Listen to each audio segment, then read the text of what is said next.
انسان کو دکھ بھی آتے ہیں، بیماریاں بھی آتی ہیں، اپنوں بیگانوں کی طرف سے اس کو تلخیوں کا بھی سامنا کرنا پڑتا ہے۔ تو اس موقع پر آپ کی زبان کوئی ایسا جملہ نہ کہے جو اللہ کی ناراضگی کا سبب ہو۔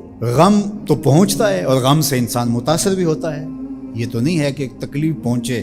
غالب نے کہا تھا روئیں گے ہم ہزار بار کوئی ہمیں ستائے کیوں۔ تو جب سینے میں دل ہے تو کوئی دکھ دے گا تو دکھی ہوگا، دل بے چین ہوگا۔ تو فرمایا کہ جب تکلیف پہنچے تو مدد کس سے طلب کرو؟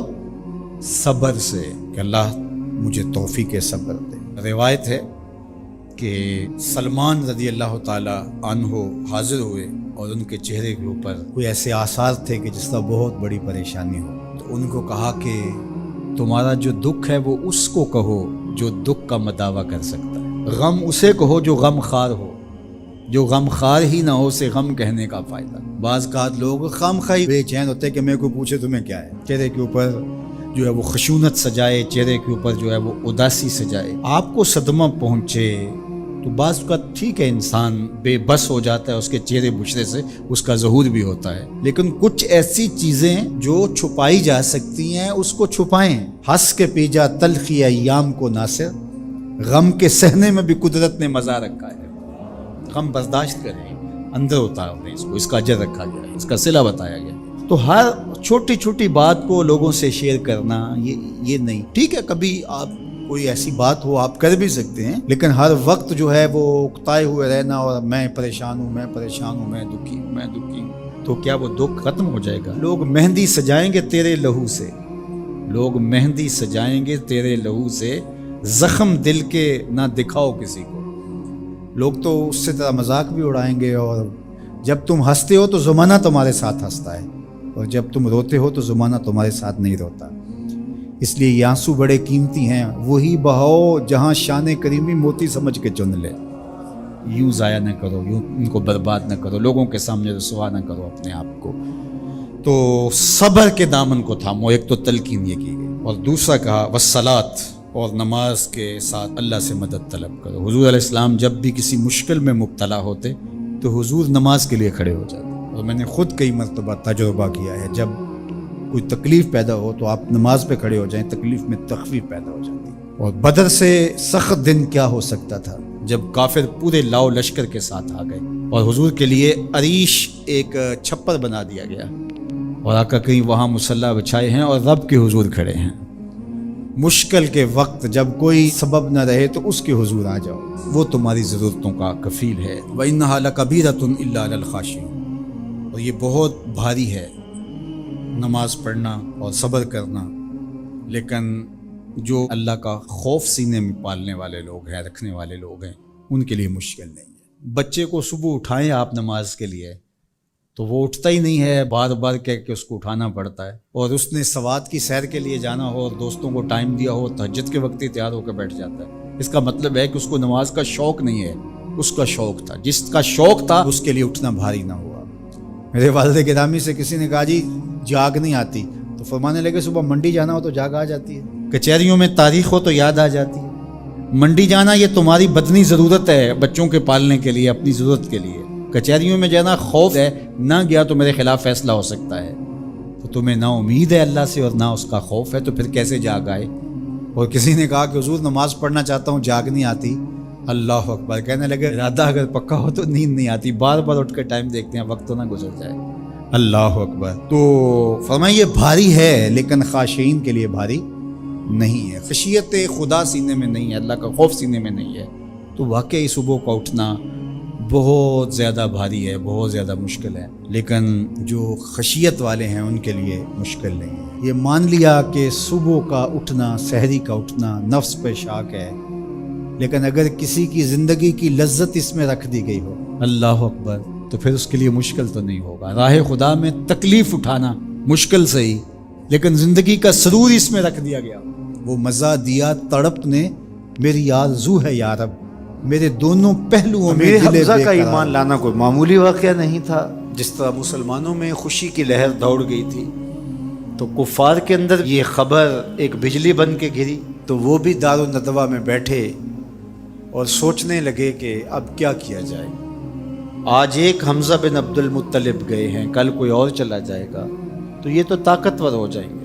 عمر بن خطاب مجلس میں موجود تھے. کہا تم قصہ چھوڑو، یہ کام میرے ذمہ رہا، میں بانی اسلام کی زندگی کا چراغ ہی بجھا دیتا ہوں. روز روز کا قصہ ہی تمام ہوتا ہے. تلوار حمائل کی اور ارادہ قتل سے گھر سے نکلتے ہیں. تقدیر ہنس کے کچھ اور ہی بول رہی ہے.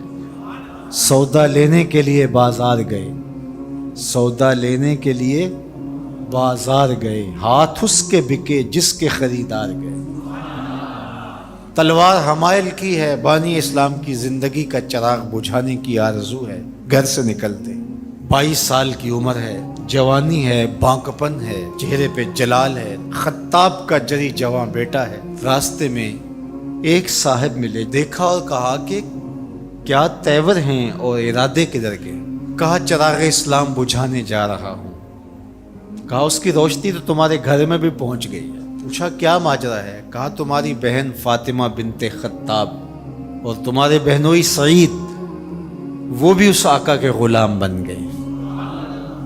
بس غصے میں بہن کے گھر پہنچتے ہیں اور دروازے کو دستک دیتے ہیں. اندر قاری قرآن ان کو قرآن سکھا رہا ہے. اہل خانہ سمجھے عمر آئے ہیں اور تیور بھی اچھے نہیں ہیں. قاری کو کہیں گوشے میں چھپا دیا اور دروازہ کھولا. دروازہ کھولنے کی دیر تھی کہ بہن پہ ٹوٹ پڑے، مار دھاڑ شروع کر دی. تم سابی ہو گئی ہو، تم نے آباء و اجداد کا دین چھوڑ دیا ہے. مار مار کے ان کو لہو لہان کر دیتے ہیں. تو بہن بولتی ہے عمر سنو، تم خطاب کے بیٹے ہو نا، میں بھی خطاب کی بیٹی ہوں، میں بھی اپنے موقف سے ہٹنے والی نہیں ہوں. حیرت زدہ ہو جاتے ہیں کہ اس عورت کے اندر یہ بجلیاں کیسے آ گئیں. تو سوچنے لگے اور کہا اچھا جو تم پڑھ رہے تھے مجھے بھی سناؤ. کہا تمہیں پہلے غسل کرنا ہوگا. عمر بدن دھو رہے ہیں، میرا رب دل دھو رہا ہے. اتنے میں قاری قرآن کے ورق لے کے آ گیا اور تلاوت ہوتی ہے طٰہٰ ما انزلنا علیک القرآن لتشقیٰ. اے 14ویں کے چاند محبوب، ہم نے قرآن اس لیے نازل تو نہیں کیا تھا کہ آپ مشقت میں ہی پڑ جائیں. تلاوت ہوتی جا رہی ہے، عمر کی آنکھوں سے آنسو ٹپکتے چلے جا رہے ہیں. کہا عمر کی عمر برباد ہو گئی، چلو مجھے حضور کی چوکھٹ پہ لے چلو. اللہ اکبر. دار ارقم میں حضور تشریف فرما تھے. تلوار اس طرح حمائل کی ہوئی ہے اور اسی حالت میں حضور کی دہلیز پہ جا رہے ہیں. دروازے کے سوراخوں سے دیکھا صحابہ نے، کہا کہ عمر آ رہے ہیں، تلوار ہے ہاتھ میں. تو حضرت امیر حمزہ نے کہا گھبرانے کی ضرورت نہیں ہے، اگر ارادہ خیر سے آ رہے ہیں استقبال کریں گے، خوش آمدید کہیں گے، بٹھائیں گے، عزت دیں گے. اور اگر ارادہ اچھا نہیں ہے تو اسی کی تلوار سے اس کا سر کاٹیں گے. دروازہ کھلتا ہے، عمر حضور کے سامنے آ کے بیٹھتے ہیں اور میرے حضور کہتے ہیں عمر ابھی وہ وقت نہیں آیا کہ تم اسلام لے آؤ. اور یہی وقت تھا عمر کے اسلام لانے کا. حضرت عمر کلمہ پڑھتے ہیں اشہد ان لا الہ الا اللہ وحدہ لا شریک لہ واشہد ان محمدا عبدہ ورسولہ. جو ہی عمر کی زبان سے کلمے کی صدا سنتے ہیں صحابہ، اتنے زور سے اللہ اکبر بے ساختگی میں کہتے ہیں مکے کی گلیاں گونج اٹھتی ہیں. اللہ اکبر. اب ایمان لانے کے بعد جناب عمر حضور سے پوچھتے ہیں کہ حضور ہم حق پہ نہیں ہیں. فرمایا ہم حق پہ ہیں، اللہ کا دین سچا نہیں ہے.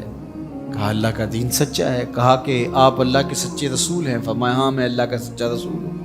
تو کہا پھر ہم چھپ کے نمازیں کیوں پڑھیں، ہمیں صحن حرم میں جانا ہوگا. مسلمانوں کی 2 صفیں بنتی ہیں 20-20 افراد کی. ایک صف کی قیادت حضرت عمر کرتے ہیں، ایک صف کے آگے حضرت امیر حمزہ چلتے ہیں، درمیان میں میرے حضور ہیں اور صحن حرم میں پہنچ کے رب کی نماز ادا کی جاتی. حضرت عبداللہ ابن مسعود رضی اللہ تعالیٰ عنہ فرماتے ہیں عمر کا اسلام لانا مسلمانوں کے لیے عزت کا سبب